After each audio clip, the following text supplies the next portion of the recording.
Olá pessoal, meu nome é Eduardo e hoje eu gostaria de conversar com vocês um pouco sobre estatística, sobre o que ela é e como ela pode nos ajudar. Para isso eu gostaria de conversar com vocês com um exemplo aqui, um processo que seria basicamente o preparo do café todo dia de manhã nas nossas casas. Vamos imaginar aqui o processo, que é o preparo do café, as variáveis de entrada, as variáveis que a gente ajusta para preparar o café e o que a gente obtém do preparo do café, a variável de saída. O que seriam essas variáveis de entrada e as variáveis de saída? Vamos colocar aqui. Variável de entrada, a qualidade do café, do pó de café que você utiliza, qualidade do café. A quantidade de café que você utiliza no preparo. A quantidade de água que você utiliza no preparo.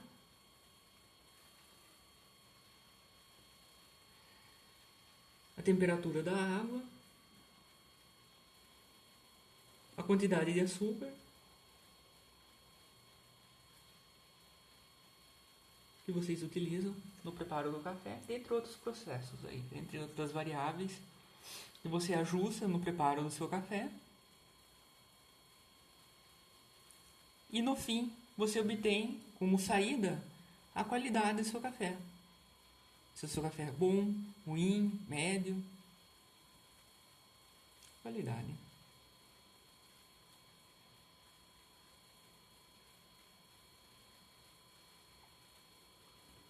Vamos supor que você coloque essa variável de saída em números.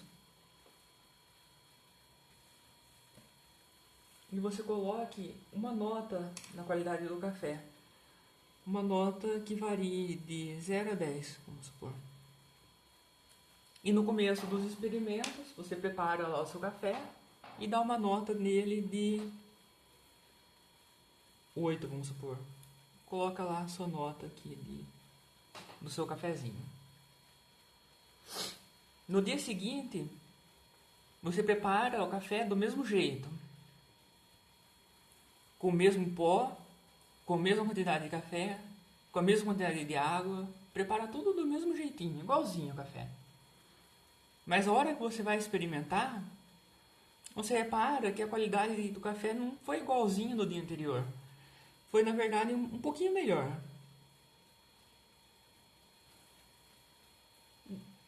Apesar de ter feito o café igualzinho, não ficou igual.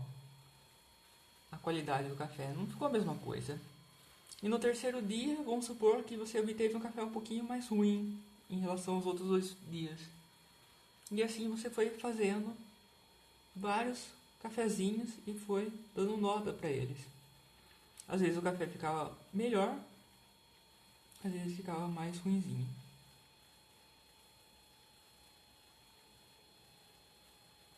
E aí você se perguntava, por que mesmo preparando sempre do mesmo jeito, com as mesmas quantidades e o mesmo material, eu não conseguia fazer o café obter a mesma qualidade sempre?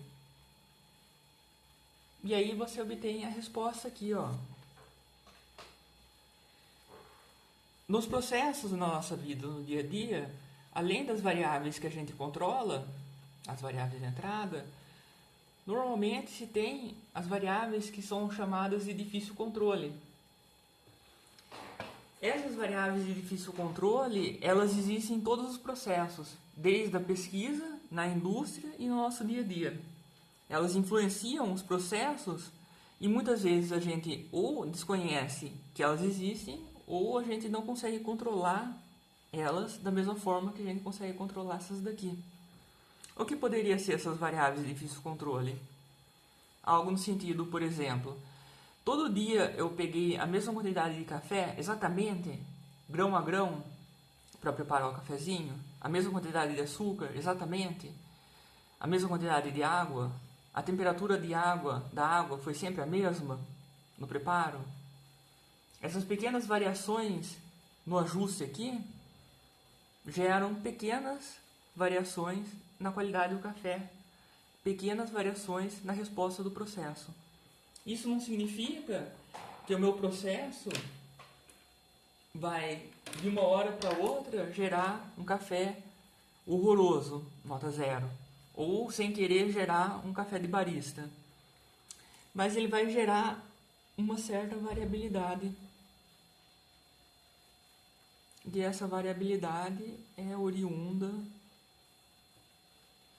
dessas variáveis de difícil controle que existem em todos os processos. Essa influência, essa variabilidade das variáveis de difícil controle normalmente é chamada do nome, de certa forma, poético, o acaso. E é isso basicamente a influência da estatística.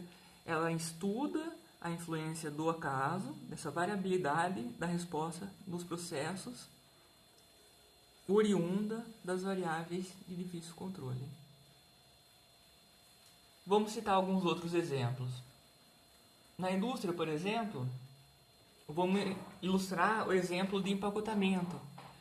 Se você for num mercado e pegar vários pacotes de açúcar e pesar eles, um a um, você vai perceber que, apesar do pacote indicar 1 quilo, poucos deles vão apresentar exatamente 1 quilo. Aliás, exatamente 1 quilo, redondinho, nenhum vai ter. Mas alguns vão ter bem perto de 1 quilo, alguns vão ter um pouquinho menos, alguns vão ter um pouquinho mais, mas vai ter sempre uma variabilidade ao redor do valor real de 1 quilo. Uma variabilidade que é oriunda da presença dessas variáveis de difícil controle no processo de empacotamento. Algo como, por exemplo, a abertura e fechamento da válvula que libera o açúcar não é exatamente a mesma todas as vezes. A umidade que está no açúcar não é sempre a mesma. E por aí vai. São fatores, são variáveis que afetam o processo e fazem com que a resposta dele não seja um valor único, não seja um valor preciso e exato, mas sim um conjunto de valores que está disperso em um certo intervalo, tanto aqui como aqui no nosso exemplo do cafezinho.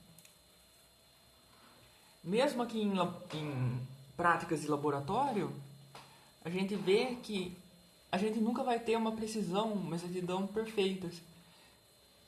Aqui eu tenho o exemplo, uma vidraria de laboratório muito empregada na titulação, determinação de concentrações de substâncias. E você percebe que a precisão dela não é perfeita e absoluta. Você tem mais ou menos 0,05 ml. E mesmo em processos de usinagem que requerem altíssimas precisões e exatidões, você sempre vai ter que ter uma certa tolerância na montagem, porque você nunca vai conseguir o valor exatamente preciso com infinitas casas decimais, algo como, por exemplo, 50,00000000 milímetros, com infinitos zeros. Você sempre vai conseguir algo do tipo 50,00 mais ou menos 0,02 milímetros, vamos supor. Isso significa que, dentro de um certo intervalo, o processo tem uma tolerância para aceitar a variabilidade que existe no nosso dia a dia. E essa variabilidade que é o estudo da estatística. Graças à estatística, a gente pode interpretar essa variabilidade, representar ela de uma forma adequada, interpretar e tirar conclusões a partir delas. Nos próximos vídeos que eu for soltando, eu vou mostrar mais ferramentas da estatística e como elas funcionam. Muito obrigado pela atenção e até mais.